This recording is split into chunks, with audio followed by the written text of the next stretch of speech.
앞서 방송 아주 재밌게 잘 들어보셨죠? 나의 면접 코치 역할을 해서 트레이닝 시켜주는 AI 활용법도 전해드렸고, 우리 YTN 라디오의 AI 진행자 에어의 실력이 갈수록 늘어납니다. 말할 때 호흡도 아주 자연스럽고요. G세대라고 안 하고 Z세대라고 해주는 친밀감까지 섬뜩할 정도인데, 앞서 말씀드린 것처럼 점점 인간의 역할을 대신하는 걸 뛰어넘어서 인간의 자리를 차지하면 어떻게 하나, 이런 고민도 있습니다.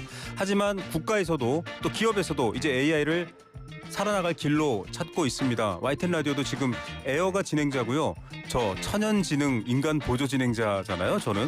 그래서 이런 부분들을 어떻게 바라보고 대처해야 될지에 대한 여러 가지 고민을 해주실 분입니다. 미리 예고를 드렸죠. 서울대 빅데이터 AI 센터장, 국가데이터정책위원회에서 일하시고 계시고요. 고용노동부 AI 산업전환과 일자리 포럼 또 좌장도 맡고 있습니다. 이 분야를 두루 책임지고 있는 분이죠. 서울대학교 산업공학과 조성준 교수 연결돼 있습니다. 교수님 안녕하십니까? 안녕하세요. 반갑습니다. 네, 뭐 교수님 지금 이 AI와 인간의 노동 활동에 관련된 여러 가지 문제 해결점을 다루는 중책을 맡고 계셔서 저희가 이렇게 귀한 시간 좀 허락받았고요.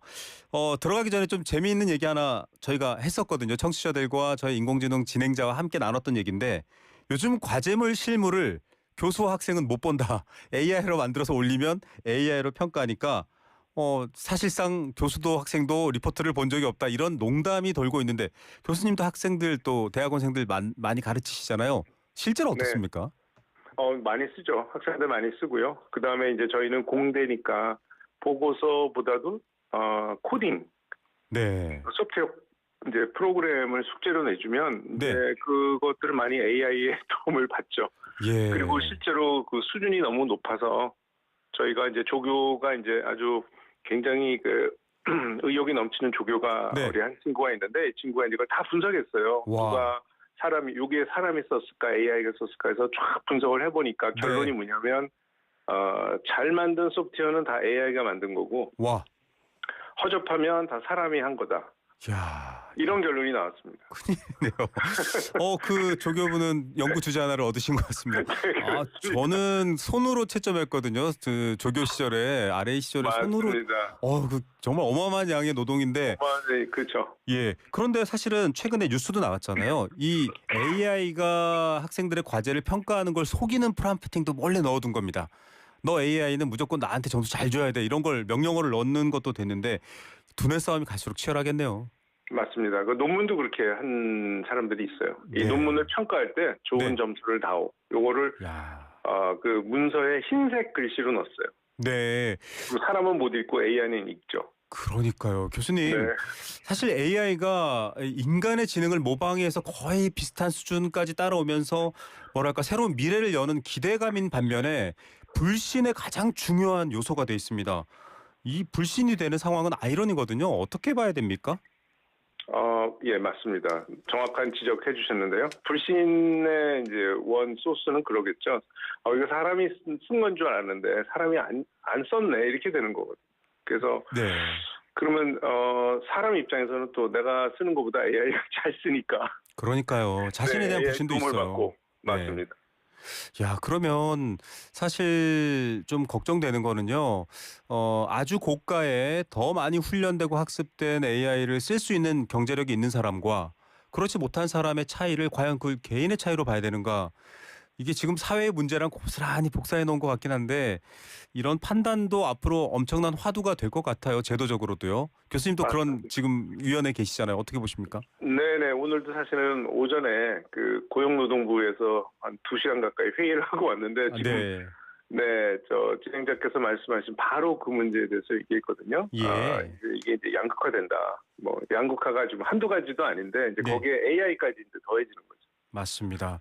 양극화는 뭐 지금 이 사회도 겪고 있는데 AI 때문에 더 심화될 경우에 대한 대비를 지금 뭐 정부와 또 교수님 같은 분들이 하고 있습니다. 궁금한 게 있습니다. HR 테크 기업들이 많아요. 이 사람의 가치, 능력들을 평가해서 쓰는 기업들인데 전 세계적으로 한 4천 개가 되는데 AI를 적극 활용하거든요. 그 배경은 좀 설명해 주시면 좋을 것 같습니다. 네, 뭐 결국은 효율성 이 제일 크겠죠. 네. 그리고 실질적으로 뭐 예를 들어서 뭐 직원이 한 100명 있다. 이러면 사실 사람이 할 수 있습니다. 네네. 근데 이제 잘 아시다시피 국내에도 이제 글로벌 기업들이 많이 있는데, 맞아요. 그런 데는 이제 수만 명이지 않습니까? 네. 그리고 뭐 유사한 일을 하는 사람도 수천 명이 되는데 그 사람에 대한 평가 자료를 다 읽어보고 누가 훌륭하고 그런지를 이제 평가를 한다면 그거를 사람이 할 수 있을까요? 그리고 사람이 하더라도 이제 사람은 첫째 문제는 뭐냐면 일관성이 없죠. 네. 한 사람도 일관성이 없고요. 또 하나 문제는 사람은 주관적이란 말이에요. 맞습니다. 그러다 보니 진행자님과 제가 두 사람이 각각 1000명씩 맡아서 평가를 했을 때 네. 제가 준 80점과 진행자님이 주신 80점이 과연 같은 80점이냐. 다르죠. 네. 다르죠. 그러니까 네. 이제 이런 문제들 때문에 그런 좀 공정하지 못하다. 그러니까 이제 AI에 의존하게 되고 또 하나는 우리가 1000개씩 읽을 때 우리는 한 달 주세요 뭐 이러잖아요 시간을. 네. 근데 뭐 3분 만에 하니까 맞습니다. 이건 뭐 효율성이 비교가 안 되는 거죠. 오히려 사람의 주관적이고 사람의 어떤 실수 뭐 여러 가지 요소들 때문에 그걸 극복하기 위한 공정성, 더 신뢰할 만한 결과라는 측면에서 AI를 활용하는 건 이미 도입돼 있는데 기존 인간 평가자의 차이점을 지금 설명해 주셨지만 결국은 인간이 그러면 평가하는 부분에 있어서는 다 조금 문제가 있었다 이런 전제가 돼버리잖아요. 결론적으로. 그런 부분에 있어서는 좀 이견이 있지 않을까요? 그런 궁금증도 듭니다. 네, 물론 있죠. 뭐 공정하다는 거를 이제 어디까지 우리가 네네. 추구해야 할 거냐 하는데 제가 과거에 지금은 좀 없어졌지만 이제 그 논술시험 대학의 네. 논술시험을 치고 이제 공대 학생들도 다 이렇게 2페이지 커다란 종이 2페이지에다가 막 이렇게 장문을 해왔어요. 그래서 그거를 채점한 적이 있는데 네. 정말 악몽 같은 3일이었습니다. 논술을 응시해본 저로서는 이해가 됩니다. 네. 정말 그거를 제가 평가한다는 게 네. 와, 이거 정말 물론 이제 기준을 다 줬는데 정말 어렵더라고요. 네. 근데 물론 맞습니다. 이제 그 전문가들은 좀 낫겠지만 그래도 우리가 사람이 한다는 거는 기계적으로 똑같을 수가 없지 않습니까? 네. 네, 그런 데서 이제 공정성의 문제가 없어질 수는 없다. 그렇게 네. 보는 거예요. 교수님 얘기를 들어보면요. 청취자분들도 칼로 나누듯이 AI는 좋아, 나빠, 인간은 좋아, 나빠 이렇게 볼 문제가 아니다라는 얘기를 합니다. 이런 양적인 것을 어느 정도 수준까지 공정성을 담보할 때 있어서는 AI가 너무나 도움이 되고 또 다른 문제는 다른 문제인데 지나가는 생각에 저는 이 입사 면접 같은 거 볼 때 마지막 순서로 들어가면 면접관의 심리를 다 고려해서 뭐 너무 오래 기다리셨습니다. 오히려 이런 멘트를 하기도 하거든요. 예. 지쳐 있죠. 사람은 지쳐 있습니다. 예, 저녁 그러니까 한 오후 5시쯤 되면 맞습니다. 아침부터. 예. 네. 근데 AI는 지치지 않죠. 그렇죠. 첫 면접자나 24시간. 네, 네. 마지막 면접자랑 똑같다. 이 공정성에 대한 얘기입니다. 참 어려운데 교수님 그런데 이제 저희가 좀 현실로 넘어가 보면 뭐 마이크로소프트의 개발자들이 대거 구조조정을 당하기도 했잖아요. 또 지금 보도를 보면 젊은 세대, 초년생들, 취업준비생들 즉 AI를 많이 활용하는 세대가 AI에게 일자리나 기회를 뺏길 우려가 있다라는 보도가 나오거든요. 이것도 아이러니인데 이 부분을 어떻게 봐야 될지 좀 전문가로서 궁금합니다. 네, 이게 현재 AI 수준이 예를 들어서 초급 소프트웨어 개발자, 또 변호사들도 이제 막 로스쿨을 졸업한 그 네. 초급 변호사들이 그동안 하던 일, 요거를 AI가 굉장히 잘하거든요. 네. 그러다 보니 100명 뽑으려다가 한 20명만 뽑고 네. 이런 맞습니다. 일들이 벌어집니다. 사실 오늘 아침에 회의에서도 그 얘기가 나왔어요. 네. 그래서 우리 장관님은 야 이거 뭐 저기 장애인 뽑듯이 쿼타 줘야 되냐. 너무 가슴 아픈 얘기죠 사실. 네. 그렇게까지 우리가 해야 된다면. 그래서 결국은 AI가 더 잘한다. 그리고 특히 이제 좀 그런 곳에 영향을 받는 분야는 다 초년생이 다 그런 게 아니라 초년생 중에도 월급이 센 곳. 네. 그렇죠? 그러니까 회사 입장에서도 경영적 한 여부가 명 또 한 생기는 명이 곳이죠. 그렇죠. 네, 한 명 한 명의 인건비가 굉장히 비싼 분야, 뭐 소프트웨어 개발, 변호사, 뭐 이런 쪽은 한 명 줄이면 굉장히 큰 차이가 나니까 그런 데부터 이제 시작이 될 것 같은데요. 추후에는 이제 지금은 사실은 클라우드 AI라고 그래서 우리가 이제 그 컴퓨터상에서만 AI가 돌아가는데 네. 이제 잠시 후에는 이제 몇 년 안에 피지컬 AI라 그래서 이제 로봇이 돌아다니면서 그럴 수 작업을 있죠. 하잖아요. 그렇게 네. 되면 이제 블루칼라 쪽에도 이제 곧바로 타격이 오겠죠. 뭐 건설 현장에 사람이 왜 필요해? 로봇 100대 쓰지. 그러면 안전사고도 없지 않습니까? 네. 사고가 나도 사실 지금의 사회적 부담보다는 줄어들게 되니까. 아니 그렇죠. 뭐 로봇이 네. 떨어진다고 해서 로봇이 부서지면 또 새 거 갖다 놓으면 되죠. 네. 그래서 이게 사람 다치는 게 아니기 때문에 이제 그런 피지컬 AI가 생기면 훨씬 더 이제 초급 쪽에 그런 그 임팩트가 굉장히 클 것 같다고 저는 생각이 듭니다. 예. 정부에서도 지금은 뭐랄까요? 열린 상태에서 포럼 형태로 다양한 대안을 논의하고 계시지만 뭐 오늘 김영훈 장관 발언도 말씀하셨지만 정말로 좀 이 정도 되면 AI의 가치와 발전이 아니라 인간의 가치가 뭔가에 대한 좀 정책적이고 제도적인 준비가 구체화된다라고 봐야 됩니까? 아직까지 그냥 우려와 걱정을 나누는 단계입니까? 빨리 우리가 대책을 마련해야 된다고 생각합니다. 예, 왜냐하면 AI의 발전 속도가 지금 상상을 초월하고 있습니다. 맞습니다. 이런 얘기 있지 않습니까? 지금 오늘 우리가 쓰고 있는 AI가 최악의 AI다. 최악의 아이다. 그럼 내일은 더 계속 좋아지는 거네요. 계속 좋아지는 거고요. 네. 심지어 미국에서 AI 개발하는 사람들 사이에서는 뭐 좀 AI가 마음에 안 들면 낮잠을 자라. 네. 낮잠 자고 일어나면 좋아져 있다. 아, 뭐 이런 얘기를 할 정도로 굉장한 속도로 지금 발전하고 있기 때문에 뭐 언젠가는 우리가 대책을 세워야지 이런 태도로 하면 안 되고요. 지금 네. 당장 해야 됩니다. 이거 몇 달 안에 1, 2년 안에 일어나는 일이에요. 제도라는 거는 근데 시간 걸리잖아요. 늦죠. 네. 논의도 해야 되고 뭐 국회도 법을 만들려면 맞습니다. 국회도 통과해야 되고 굉장히 오래 걸리고 느리기 때문에 빨리 이런 고민들을 시작해야 된다고 생각합니다. 또 극단적으로는요. 저희도 우스갯소리 농담을 했거든요. 바깥에 있는 저 이제 20대이긴 한데 김세령 PD도 그렇고 이 방송 중단하자. 라디오 방송의 스킬과 기술을 AI가 다 가져가 버리면 우리 쫓겨나는 거 아니냐 이런 이런 얘기를 농담처럼 하는데 AI 쓰지 마. 정보 주지 마. 저작권 때문에 나 안 줄 거야. 이런 움직임도 있습니다. 그건 어떻게 보세요?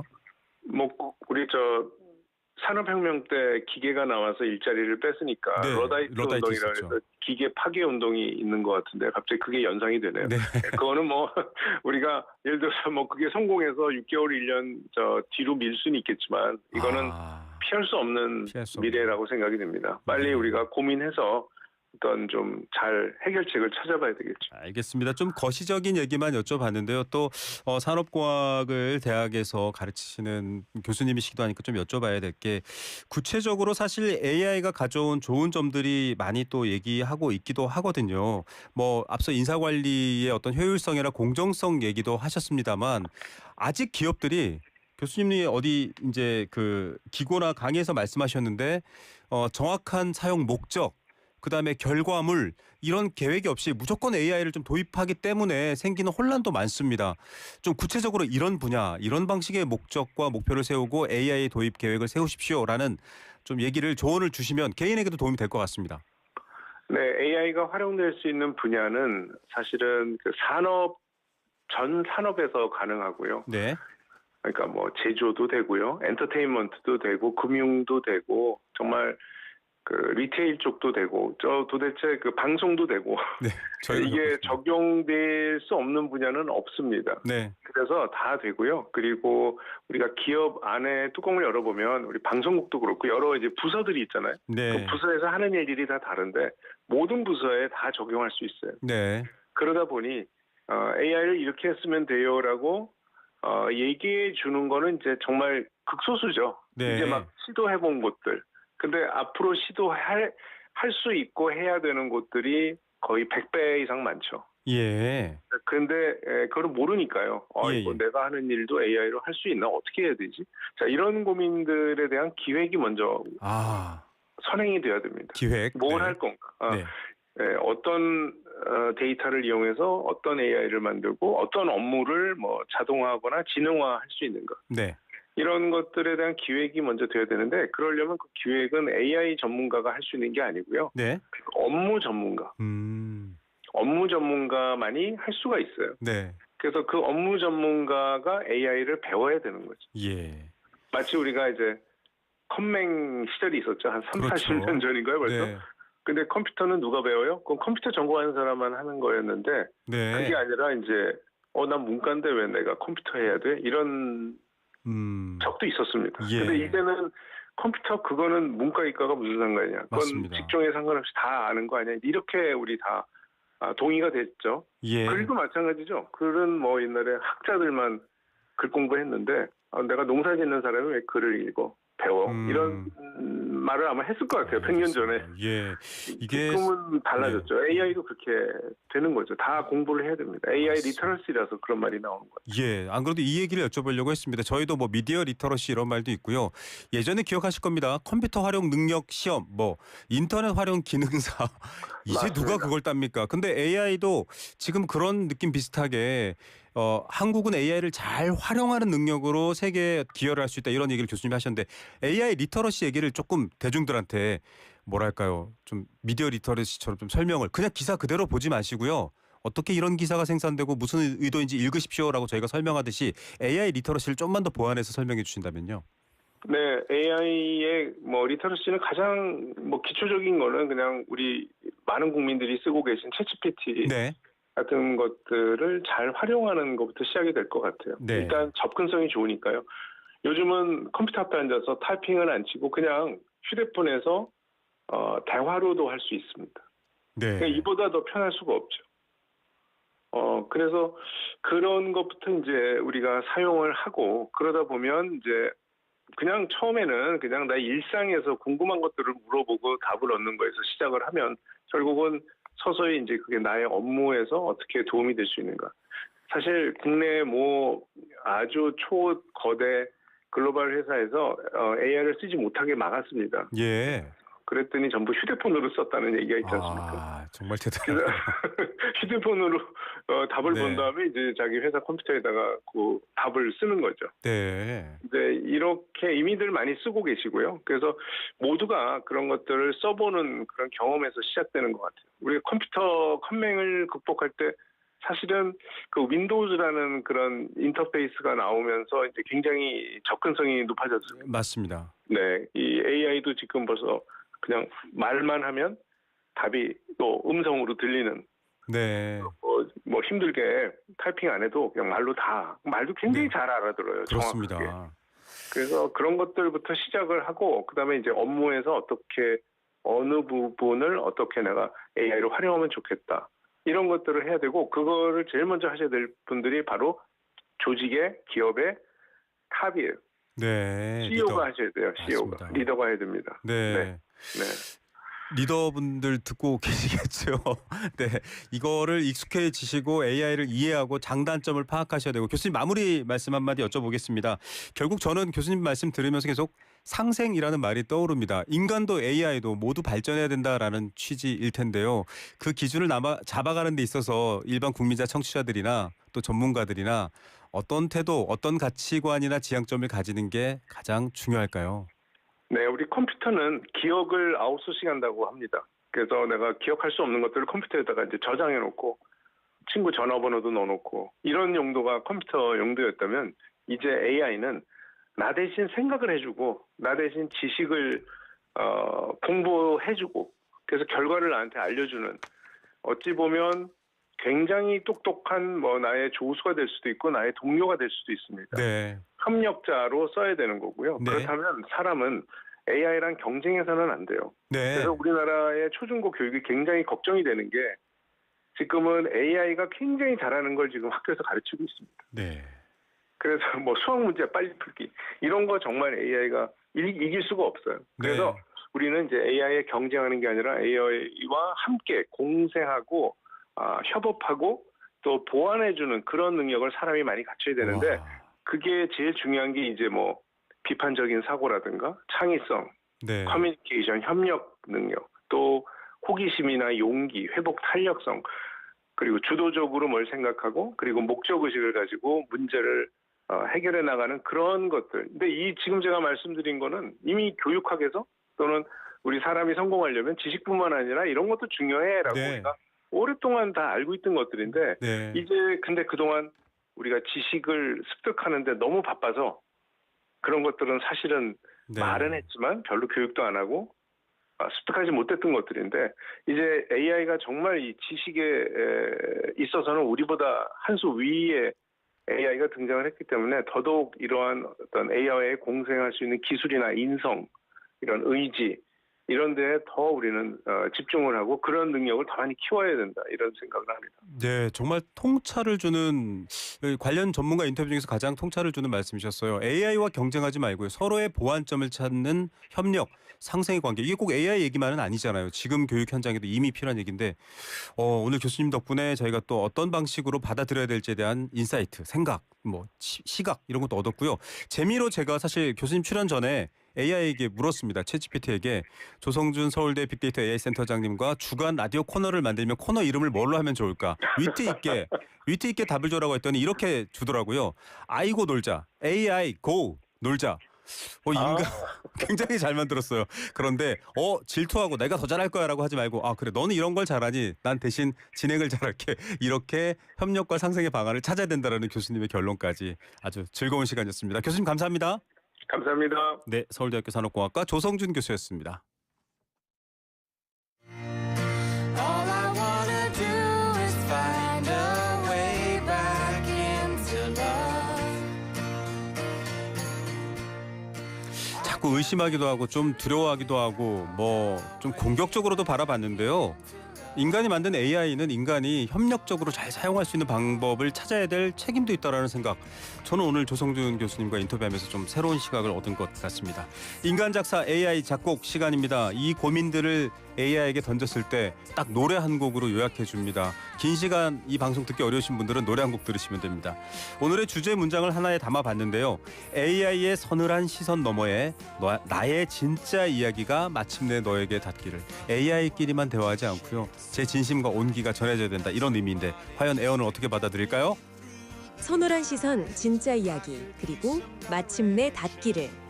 세 가지 키워드의 감성 데이터를 증폭시켜 애절하면서도 희망적인 멜로디 라인을 구성했습니다. 오늘의 주제곡이 완성되었습니다. 바로 들어보죠. 어떤 느낌일까요?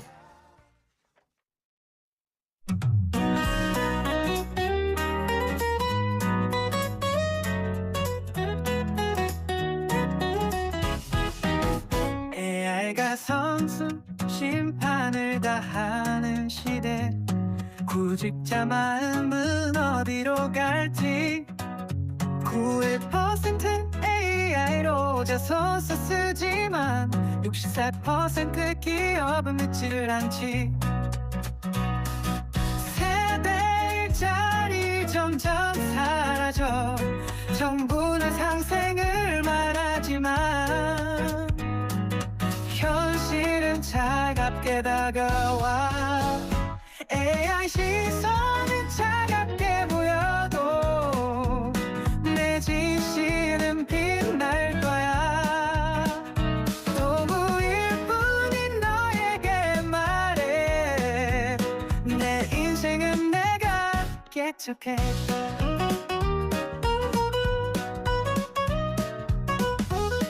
네, 대한민국 라디오 신곡 소개, 매일 신곡을 소개하는 코너의 가사에 구직자, 자소서, 정부의 상생 이런 가사가 등장하는 노래는 여기서밖에 들을 수 없습니다. YTN 라디오로 오시기 바랍니다. 오늘도 멋진 노래 만들어줬네요. 광고 듣고 클로징으로 갈게요. 노동가의 공존이라는 걸 개인과 기업. 안녕하세요, 제로베이스원입니다. 젤로 마시는 제로를 원한다면? 그럴 땐 칠성사이다 제로! 젤로 시원하고 젤로 맛있으니까 제로베이스원의 제로픽! 젤로 마시는 제로, 칠성사이다 제로! 홍삼, 녹용, 침향에 대해 누구나 말합니다. 몸에 좋다고, 믿을 수 있다고. 그 말 대신 정관장은 증명합니다. 과학적으로. 이제 정관장으로 건강을 정하세요. 정관장. 우야노 공장먼지. 아이고 죽겠다. 우야긴 우야노 우양이지. 우양? 공장먼지에 우양 집중기. 냄새 제거도 우양 집중기. 분진 고민 없이 깔끔한 분진 타파 우양. 우양 집중기. 집진기는 역시 우양 집중기. 모든 인쇄 가능한 성원 에드피아. 온라인 주문 간편한 성원 에드피아. 누구든지 어디서나 쉽고 빠르게 인쇄의 유토피아. 성원 에드피아. 디지털 인쇄도 역시 성원 에드피아. 국민 인쇄 성원의 늪이야.